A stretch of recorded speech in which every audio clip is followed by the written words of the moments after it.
It's an exciting time to be in the hemp industry, and today we're going to address the collision between regulations and the free market in the newly emerging hemp industry.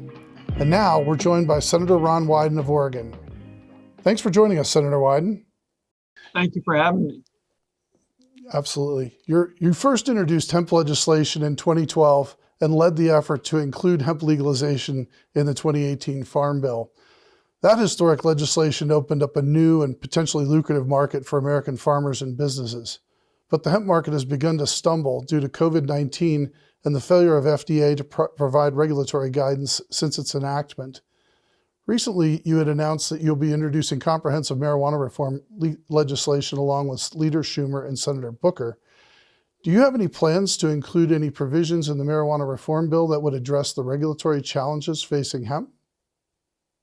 Senator Schumer and Senator Booker and I have said we're sharing our draft with folks across the country. My sense is that they're probably separate issues, but let me give you a little bit of history and then talk about specifically what we're doing.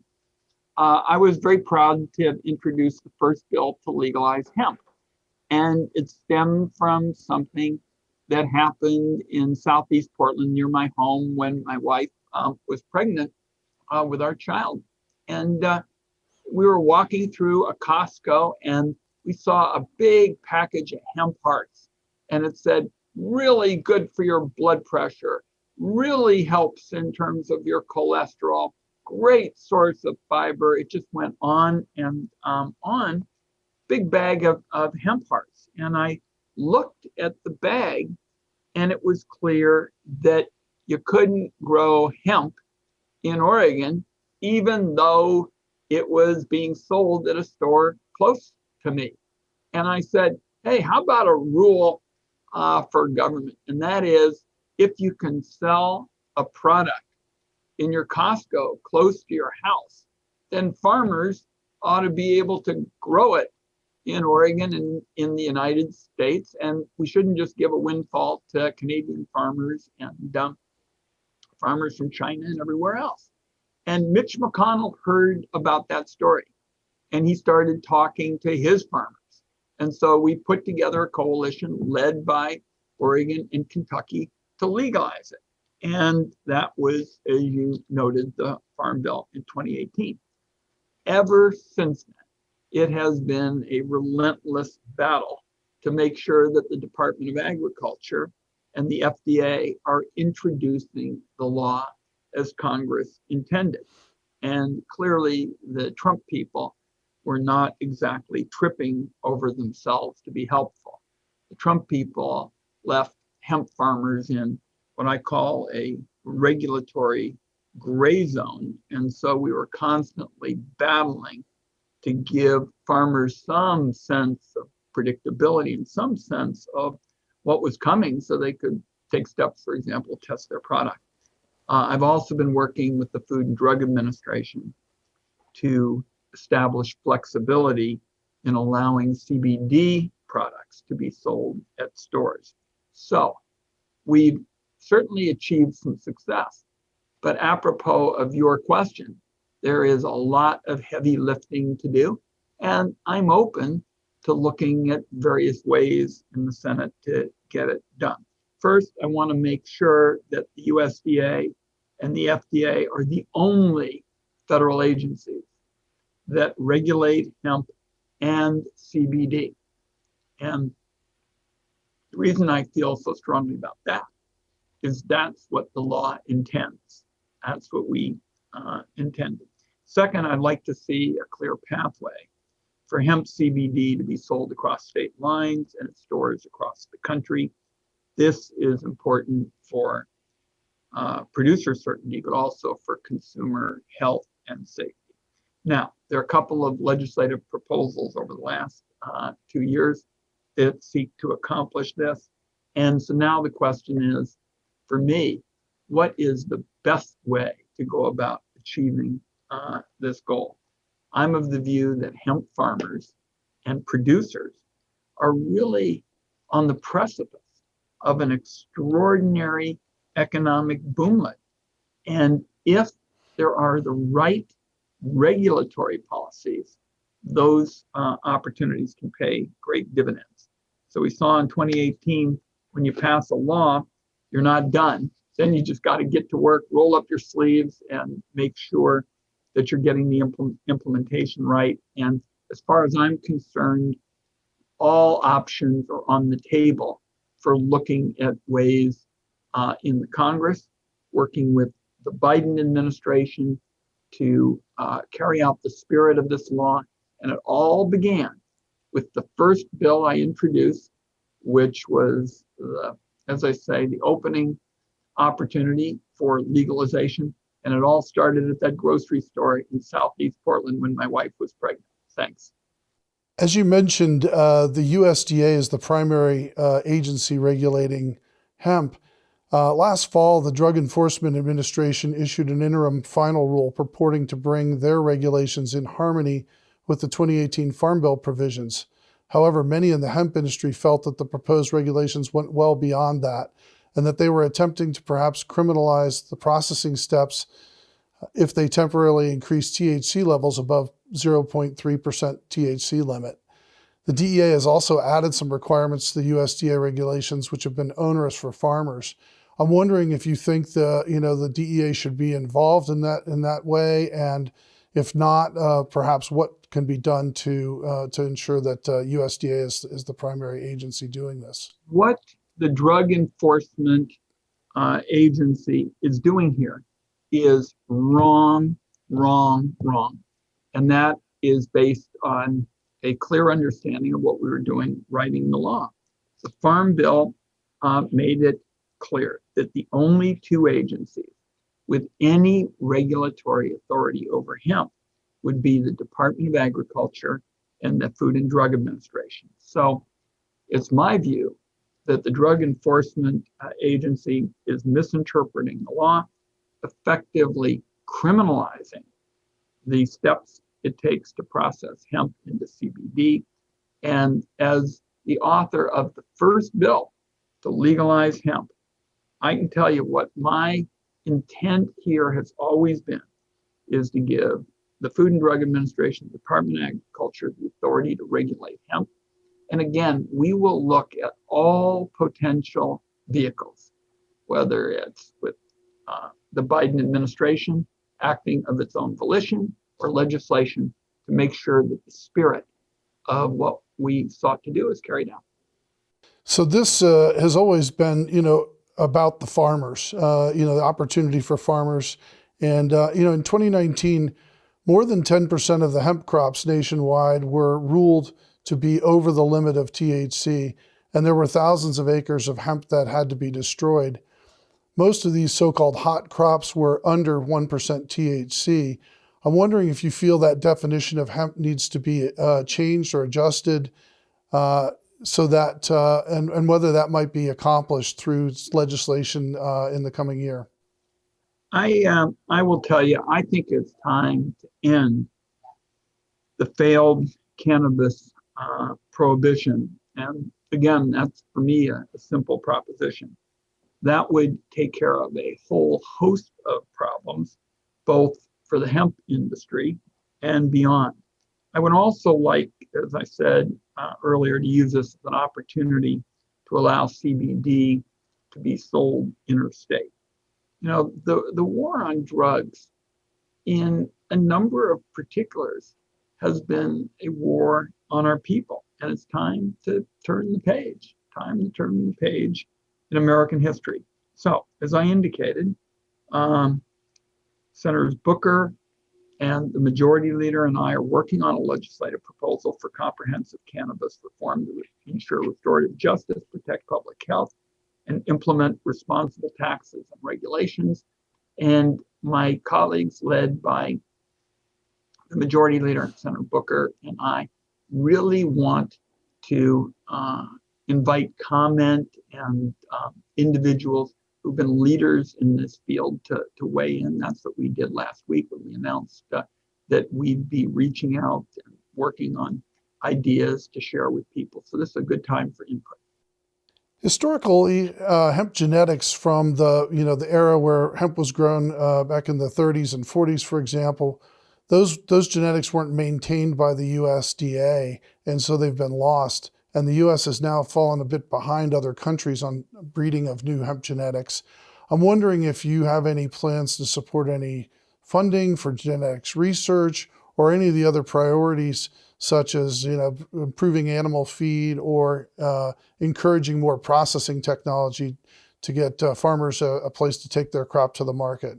The answer is yes, yes, and more yes.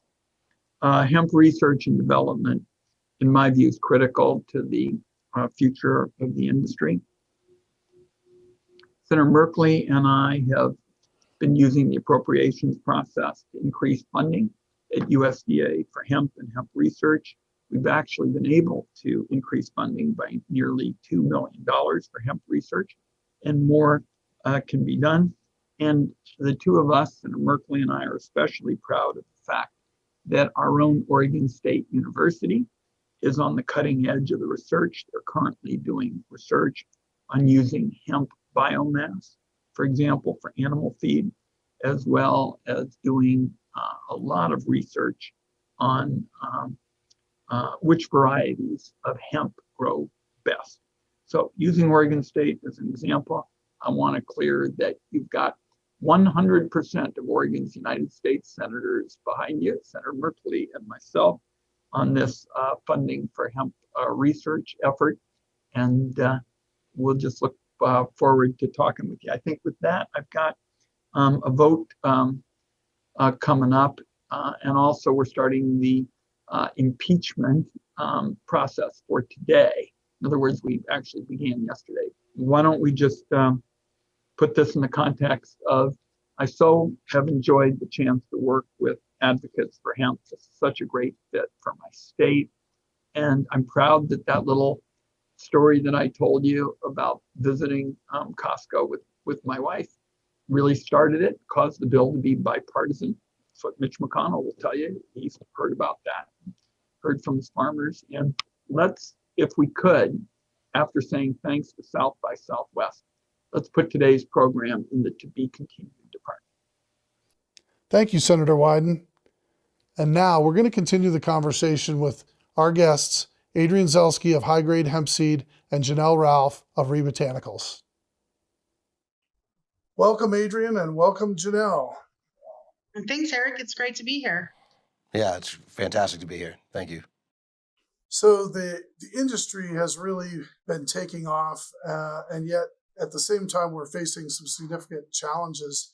Where do you see the line between the regulatory need to have, protect consumers and that type of thing versus the free market, opportunity here for hemp? And what type of challenges are you facing in your business right now, Adrian? From the CBD cannabinoid side, we're seeing a lot of excitement and $2 billion industry without any guidance. So we're obviously seeing that it's extremely valuable and extremely desired by the people, that they want to be using cannabinoids, and CBD and CBG in particular are taking a big lead in that. Obviously the government's playing a little game of catch up, and that's creating a lot of disjointed market realities and a broken supply chain. So from High Grade Hemp Seed side and Center Pivot Group, which I've started to try to fix the farm side and help work with the whole supply chain to make sure that works beyond just the seed sales, it's really important that the government does help us and create the pathway to get to the consumers, because it's desired. And we're talking to major supply chain companies. I'm not going to name them yet, but they're mainstream products and they want to do it. But until the FDA gives guidance and until they understand how to get a consistent supply, they're not going to be able to get it. And my theory is this: there's 370 million Americans, there's 7 billion people in the world plus, and the endocannabinoid system's inside each one of them, and all the dogs and all the cats that want it as well. And so as soon as the government can really start to help give some guidance, I think it's going to be one of the most important parts of our new age of health and wellness and just living, in general. Janelle, how about you from the retail side? What's your perspective on how what's happening with regulations, and how is that impacting?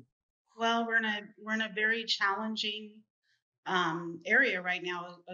in the retail side of things. I mean, there is a lot of thousands of brands entering the space, all vying for some type of control of the market or some type of market share. You know, the top brands in the space are only controlling about 6 to 10% of the market space.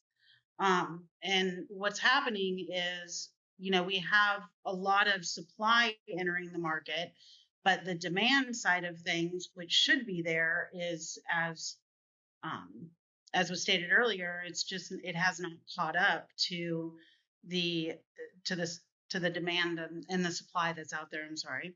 Um, so what's happening is the FDA has not put a regulatory pathway in place for us to actually sell consumable products that the large manufacturer, large retailers such as Walmart and Target and other distribution channels are comfortable with carrying CBD products and putting them into their distribution channels. So we're seeing a real disconnect in the space. We're seeing a lot of supply entering the market from the farming and manufacturing side, and then we're seeing not a lot of demand on the consumer side because we don't have those particular large distribution channels to be able to put our products into. And the distribution channels that are available to us are, you know, very limited right now. Some of the areas where we would normally sell nutraceuticals and supplements and food products like CVS are only bringing in our topical lines, which is really, at the end of the day, extremely challenging, considering our consumable products is really where the market is and where it needs to be in order for us to sustain as a viable business. Interesting. Do you think that the consumers are being harmed by the FDA's sort of failure to regulate the market? What's the impact of that, sort of this vacuum that's out there, this gray area that's currently out there?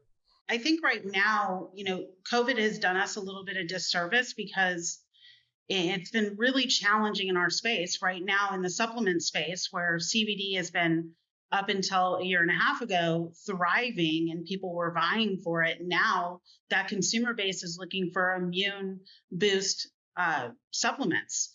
And I believe wholeheartedly that CBD is probably one of the biggest immune boosts, but we don't have the research behind it to be able to make those structure function claims. And so it's really, I think that unfortunately, we're a newborn industry still. We're moving into toddler stage. There's not been enough research and development done by the larger brands to be able for us to make real structure function claims, especially in the immune boost area. And if we were a little bit more of a mature industry and we could make those structure function claims, I think CBD would be booming and not some of the supplements that are right now. And we're seeing across categories, CBD is actually dropping across almost every retail category out there, the sales. And that's because the consumer is now not looking for CBD as much as they are for other types of supplements that can make those structure function claims. Interesting. So, Adrian, what about the supply chain? Where are we at with the supply chain? Is it ready for the growth once the FDA steps in and clears some of this up, or once the regulations allow for it? Are we ready to go? What's your take on that? You know, that's a great question. I think the eagerness is there, and the desire for farmers to farm, and even the techniques are being figured out. The machinery, the harvesting equipment, the planting, the storage, that's coming, and it's right there. It's like the crack in the dam is leaking, you know, but once the FDA approval and the World Health Organization and the American Medical Association give, you know, the education that's needed, the farming will match it. But one thing that's going to be really tricky is, from a genetic standpoint, we're going to have to really get a seed and a farm situation where we produce the same material across the board. Because when you get to the Walmarts of the world, when you get to these massive companies like PepsiCo or Unilever, they're going to need the exact same, you know, profiles with the right amount of cannabinoids, the right amount of terpenes, and the right amount of mixture, because they can't have one, you know, tub of Ben & Jerry's ice cream taste one way and another taste another. It's going to have to be really consistent. So I'd say we've got about a 1 to 2 year learning curve while the FDA is figuring it out, and then being able to project outwards that we're going to have consistent supply is something that, you know, everyone in the agriculture business is attuned to. It's just been dammed up for 87 years. So once you can put the hemp industry into the place of big ag, they'll figure it out. I mean, and good farmers know what they're doing. Organic farmers, small farmers, they know what they're doing. It just, they need to have a pathway and guidance so that they can work towards standardization, making SOPs that big companies can trust, harvesting equipment that can do it in a way that's really good for the extractor. The extractor can, get the exact supply chain ready. It's one thing that follows the next in the supply chain that needs to get sophisticated, and all of that's happening. So what we're anticipating is, for the next 24 months, guidance comes, and we've built models that can do that. So that's what high grade is really focused on, is those relationships, not so much the gold rush or green rush or whatever you want to call it from the Farm Bill in 2018, more about when this hits the mainstream, are we ready to do it and give the supply chain that these bigger companies are going to need. Gotcha. So Janelle, the USDA recently put out their final hemp regulations, and I'm curious what your take is on that. It seemed like those were, the USDA is trying more to work with the industry and really set up a structure that could work. What's your perspective on those regulations? Are they going to make it possible for you to be successful growing hemp? Well, I think that they were much better than the first proposed regulations. I mean, I think it's almost next to impossible to say that we're going to take a sample and test in the field and then have that crop down in 15 days. I mean, that's completely unrealistic, especially if you're in the South, and absolutely unrealistic. Going to 30 days makes a lot more sense.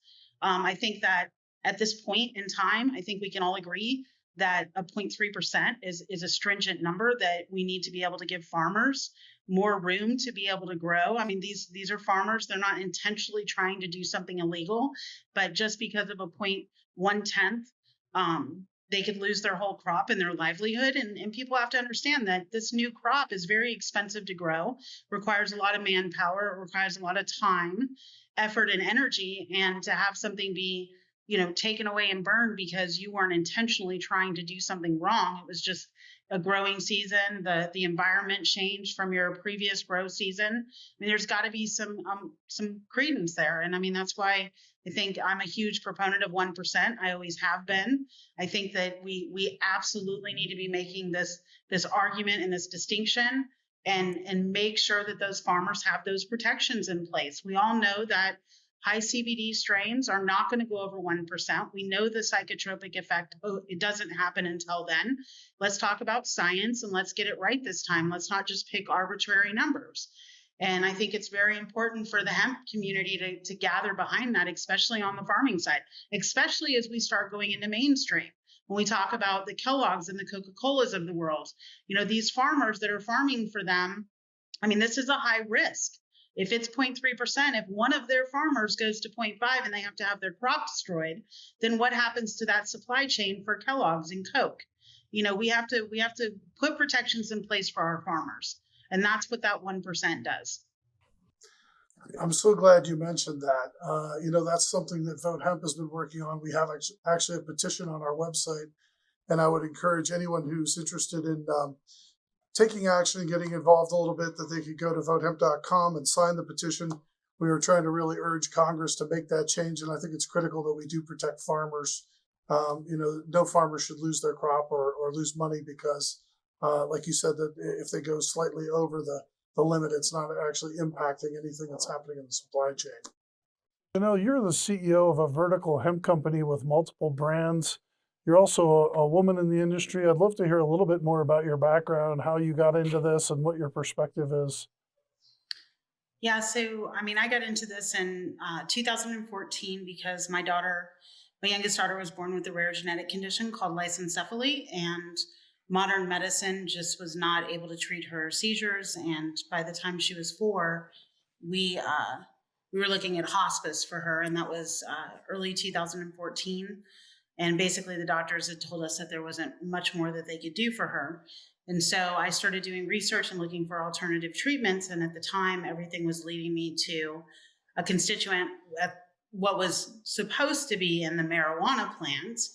But after diving in and digging and doing a lot more research, I realized that component was actually the predominant compound in the hemp plant. It was not derived from the quote unquote definition of marijuana. And so I was kind of thrust into this industry due to the fact that out of need and necessity. And once I found out that that was what Harmony needed, I went and started looking for it. And it was really hard for me to find any type of reputable, safe, tested product. I created a group on Facebook called CBD for Children with Epilepsy. And I figured if I added enough people to it that wanted it, the demand would be there. Somebody would step up and supply us. Unfortunately, that was a huge mistake. We ended up getting a lot of charlatans and people that sold us bad product and stole money from us. I mean, it was really a trying time in the industry in late 2014. And I think what the straw that broke the camel's back is when we were sold THC, several parents, under the guise of CBD, and it was really a difficult process for a lot of us, considering it was a reputable company that sold us, or was supposed to be a reputable company. So flash forward, basically my husband and I talked, and we decided that if we were going to be able to create something safe, of quality, that was tested with our parameters that we would want to give our child, we were going to have to do it ourselves. So in early 2015, we created Palmetto Synergistic Research, and out of that came Palmetto Harmony, the brand. And then in 2019, we were the first vertically integrated CBD, organic certified CBD company in the space to get our grow, manufacturing, and our product line organically certified. We merged with Rebotanicals, which is the founder of Nativa, John Rulak. He created a CBD brand called Rebotanicals. He was the first organic certified CBD brand in the space. So it fit. We both believe in regenerative agricultural practices. So we only contract farmers in our own farm that use those type of practices. We believe that, carbon is going to be one of the major players moving forward in farming and in the farming space. I think it's super important that we understand how soil works with the farming industry and how important hemp plays into that role and what it's going to do to change the way that we look at things. And we got into this for Harmony, and we got into this because of the need in the space for people like her to have a safe, quality, tested product that they could rely on. And I think that we've been able to supply that to several people over the last 7 years. So, at the end of the day, we're just happy we can help as many people as we've been able to, and in turn help my daughter. And, she's still with us today, 7 years later, after the doctors said that she wouldn't be here after she was 4 years old. She's almost 12 now. And everything is due to CBD and the hemp plant and everything that we've done. We've been able to remove 90% of her pharmaceuticals. She's got a 95% reduction in seizures, and basically her quantitative EEGs that we've done pre-CBD to now have shown that it has actually repaired her brain. And her neurologist claims that he's never seen anything like it in all his practice. He's pretty impressed to say the least. And we are too. We're just glad that she's here with us every day. And we've been able to help so many people in our journey with hemp. So Adrian, I know that high-grade hemp seeds and Center Pivot Group have been had a lot going on, and I understand you've got some interesting developments with the companies.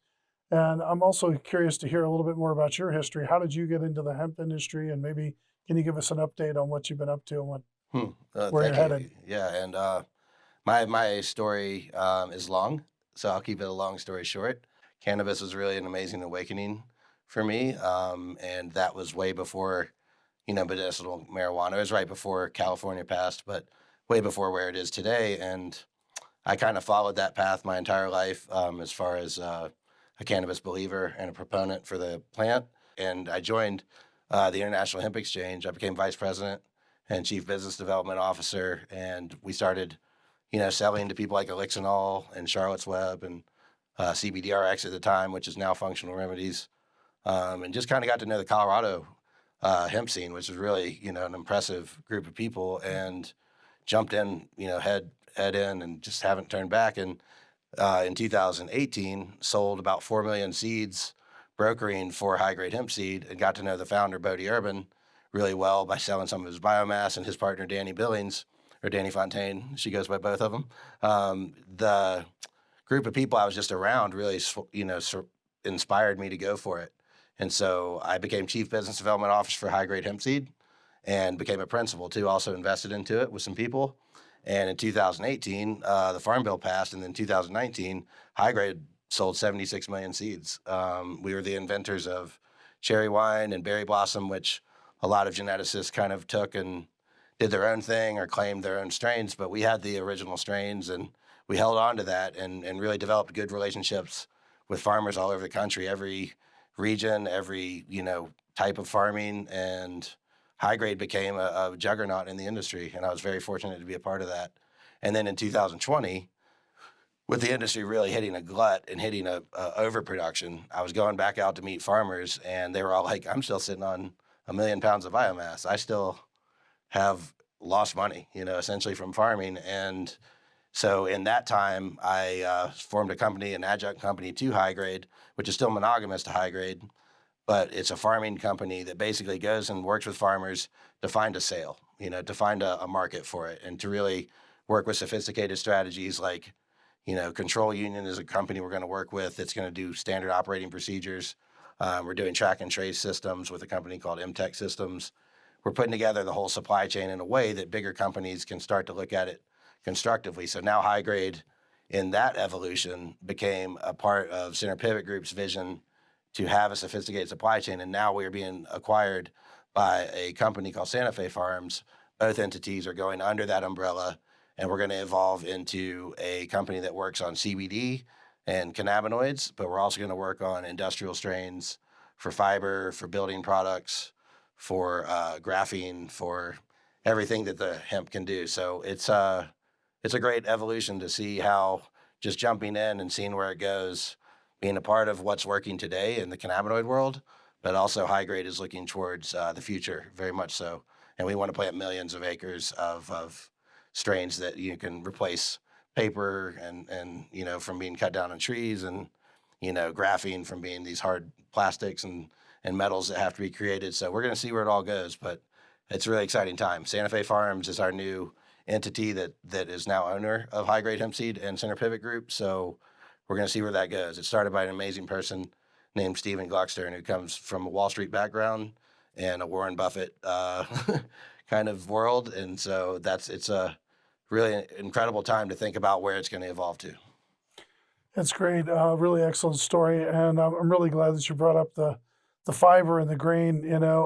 Obviously a lot of the energy around hemp farming right now and around the industry has been more with CBD. Most of the hemp being grown, I think over 90% of it has been for the CBD. But it seems to me that the long-term potential in terms of acreage for farmers really, we don't need millions of acres ultimately, even if this market grows considerably. But the big market for farmers and possibly potentially the overall size of the market could be in the fiber and the nutrition and the grain for industrial and body care, everything like that. So I'm really pleased to hear that you're moving into that sector in terms of the breeding side. Yep. My life mission is to plant as many plants as I can. So, and I think we'll be able to use CBD oil to replace a lot of weird things like high fructose corn syrup and other preservative things that once you get to plant the plant as bountiful as we want to do, we could see it's endless possibilities, And cannabinoids, I do believe that cannabinoids will be one of the most important, because every human body and every pet, everybody with an endocannabinoid system needs it. So I see that it's broken right now and it's a little bit disjointed, but I do think the cannabinoids are just going to be as important. And then all these other ones, we'll see how it works out with graphene and paper and biofuels and building products. And it's really going to be up to innovators and the government allowing us to do it. That's really what it's all about. Yeah. So Janelle, I know that you have some body care products as well. Can you tell us a little bit about that? Are they primarily CBD-based products? Or are you also using hemp seed oil? Are you looking at some of these other markets in addition to sort of your primary market? Yeah, so we're basically we do have a body care line. Most of it is all CBD based. Our soaps, we do use hemp seed oil with our soaps. It's not a line of products that took off as well as I thought it was gonna. I think the cosmetic space is a little, it's it's like any other space in consumer packaged goods. There's a lot of players in it that have been in it for a very long time.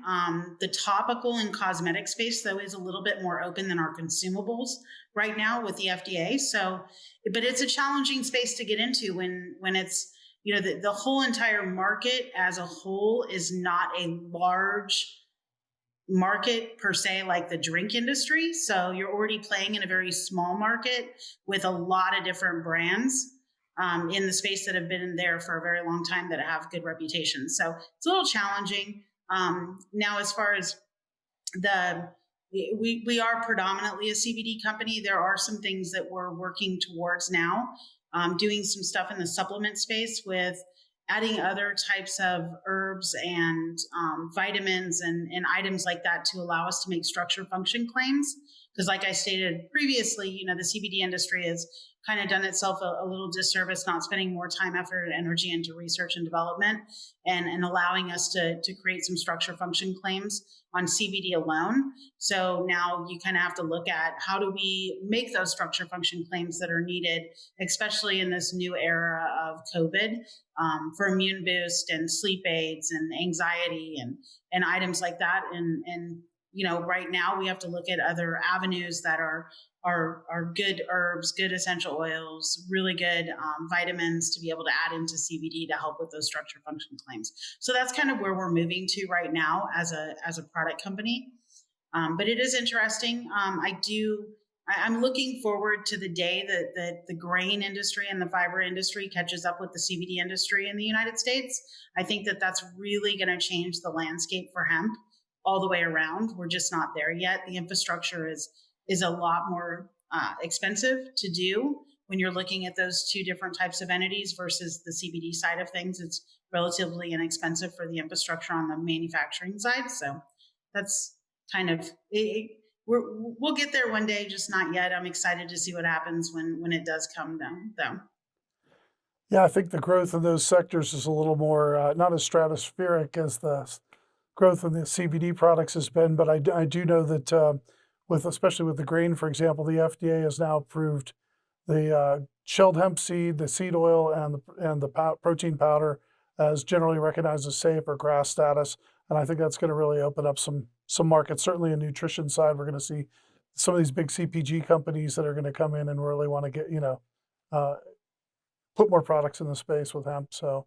Well, an animal feed is going to be very exciting. I'm actually on the Equian task force for the Hemp Feed Coalition. I think it's a really good organization if you're looking to get behind animal feed and all the stuff that they're doing to try to get grain and grain production of hemp into the animal feed stream. I think that it's going to be super important for that industry to be able to make animal feed and use grain to do so. Yep. Yeah, it was interesting. I was on Oregon State University's doing a conference today actually, and yesterday they had a meeting, and one of the researchers there talked about research they're doing. Apparently, they've raised about $300,000 to research actually feeding biomass to animals and trying to figure out whether there's any safety issues and what the benefits might be. And so, yeah, we donated. We have a very specific extraction method we use for Harmony. It's a lipid infusion, so no harmful solvents actually touch the product at any time. Mm-hmm. So we took a bunch of our leftover waste and we donated it to the Animal Feed Coalition, and they've been doing research with several universities with it, our leftover waste biomass. And so far it's been promising. I mean, it's a whole new avenue for us to be able to sell something that we're throwing away, which I think is super important for the industry, especially on the CBD side of things. Yeah, and I liked what you said about the structure function claims too. Obviously, we hear all this anecdotal evidence of how CBD is helping people in so many different ways, but we really need a little more documentation, real research and evidence to kind of show specifically what it is so that the companies can make claims about it to consumers, like you said. Yeah. Yeah. And the one that did, GW Pharmaceuticals, wow. They just got bought for $7.2 billion acquisition. Right. And that's just for epilepsy. I mean, you can imagine. I mean, it's amazing to think about what hemp's capabilities and cannabis's capabilities are really going to be able to accomplish, both as medicine, as a product, and as an economic boost. I mean, that blew my mind. Yeah. $7.2 billion acquisition. Yeah. Pretty It's, incredible plant we've got here. It is. It is. Janelle, I'm going to start with you, but I'd like to hear from both you and Adrian about any thoughts you have on predictions for the future, where you see the industry heading over the next few years here. Well, I think we're in a really positive space right now. Obviously, everybody is looking forward to the FDA and them coming out and promulgating regulations for a pathway for us to be able to sell our products to the consumer that makes it legal and safe and everybody feels comfortable with. And I think, if we look into the future and we see that happening within the next 2 to 3 years, then you can kind of see right now in the industry, there's some consolidation that's happening. You're seeing some people starting to consolidate together to become bigger because they know that pathway is coming. Once that pathway happens, I just believe that the whole industry is going to right itself rather quickly. We're going to see a lot of the demand that's needed for the supply that we can get open up. And so I think it's just exciting times right now. I think, right now it's looking at where you want to be in 2 years from now when the FDA does create that pathway. I use 2 years, but it may be 3, it may be 1. But just having that foresight to know that it's coming and understanding as a company, once that happens, the doorways that are going to open for you. And, I think it's also an exciting time with the new administration and what we can look forward to. I mean, there's lots of talk about the Banking Act passing. I think once that Banking Act passes and people feel confident it may happen this year, that we're looking at being able to have access to capital that we've never had access to, especially smaller businesses that may not be as big as some of the larger players. They can go to their bank and get bank loans. So I think we're entering in this space that with everything going on legally wise and legislatively wise over the next 4 years during this administration and regulatory wise, I think it's a real exciting time to be in CBD. Right. Adrian, how about you? What are your thoughts on the future from your perspective at High Grade? And I'll agree with her. It feels like a positive time. I don't really look at in crystal balls. It always gets cloudy if I do. But I think that there's an inevitability to hemp's popularity and productivity and potentiality within our society. And I'm really looking forward to seeing, the stigma being erased, even all the way up to THC, so that people can understand the cannabis plant and its uses. And I think that we're at that time. We're at that critical juncture where you're going to see people look at it not so much as just where, the government says it should be, but also what culture should be. And I think, from the CBD side, it's already proven itself without any guidance. It's already pretty much everywhere. Everyone wants it, and we're seeing that. So that's really exciting. I think that dam's gonna break. I do. I really think that it's leaking through right now. And when that dam breaks, you're gonna see CBD as similar to any, dietary supplement or collagen or whatever, whatever people are putting in products, and they're gonna see it and they're gonna be like, oh, that's good. I want to put that in my body. And then from behind that, I think one of the most important things, and maybe this is a good thing, COVID kind of slowed us down, made us understand that we do have to do a lot more work. We do have to get a lot more education to what hemp can do. And it's also inspiring a lot of people to get excited about the industrial sector. And, at High Grade, to be honest, we are just excited about the industrial sector now because the CBD market hit a glut, and it became something where you do have to be highly sophisticated. You do have to really figure out your niche and win your market share. But we've got this whole second wave now with industrial use. It's going to be really exciting. And, Santa Fe Farms acquisition of High Grade and Center Pivot Group, we're now looking at, putting as much research, time, development into building materials, into plastics, into, graphene and oil replacement and all the different things that we can start to do with this paper, I'm talking with someone from Koch brothers, pulp and paper. I never thought I would talk to anyone about that, but now you're starting to see how this is going to shake out. These people are looking. We talked to a group that is associated with Philip Morris, and they're saying that Philip Morris is not even bad-mouthing the hemp cigarettes for the future. So I think we're going to see a lot of mainstream acceptance in the next 2 to 3 years, like she said. when we get FDA approval, obviously the first wave will happen, but then we're going to start seeing it grown for all these other purposes. And it could be one of the most important cultural things in our time. I mean, and I'm not trying to, look in the crystal ball and overblow our industry, but even John Mackey said it at the MJ Biz conference. Hemp is going to have its own economy, and he is the owner of Whole Foods. I think he knows pretty well where this is all going. So I'm looking for more of that. I hope the Elon Musks and the Greta Thunbergs and the Leonardo DiCaprios of the world jump in. I'm hoping that a lot of people that see how good hemp can be, not just for CBD and for cannabis use, but also for the earth and for the soil and for our air quality. That's what I'm hopeful for. That's what I see. And that could be incredibly inspiring. That's what I'm excited for. Thank you, Janelle, and thank you, Adrian. We also want to pay special thanks to Senator Wyden.